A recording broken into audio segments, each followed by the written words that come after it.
ngairiri kani ngairiri amana netime dzatasvika nanhasi satabatika umana ngairiri kana umana aisi kana kupinda kasivadzima foni ira mana amana takati vagara vachaja foni wana mana zvinondiita sei ndakanda munhu anoziva munhu mini ndakanda munhu anoziva munhu ini mana dzimwe hama dzibatsirawo mana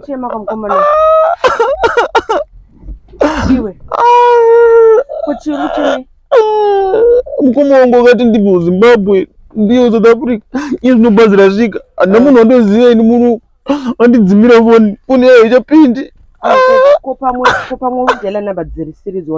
ndidzo dzataitaura nadzo ndichitaura naomai manje patasvika apo ndichiti takutosvika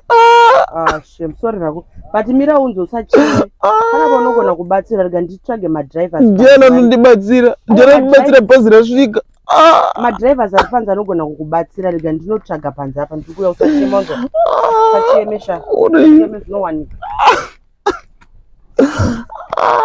zvangu ini dzimwe hama dzibatsiri mufungi ko ndeupe anganidza ari kuchema ko chivava ndeupe ko chii chiri kunetsa munhu wangu akati anazonditora pabhazi achabati foni anodzimira foni ndaona kumudza kuti tasvika but achabati foni mai handizondoita sei handizondoenda kupi ai don't worry chibaba andiri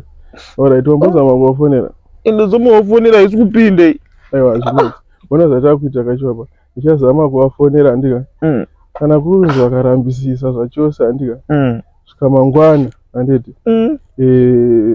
handinoziva kuti kunonga kusi safe handika ida kuti iwo unge uri safe handika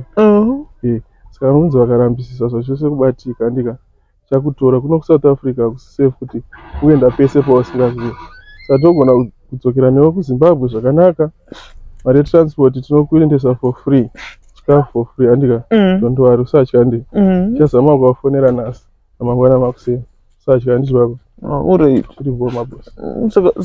saka ndodyawo zvamodya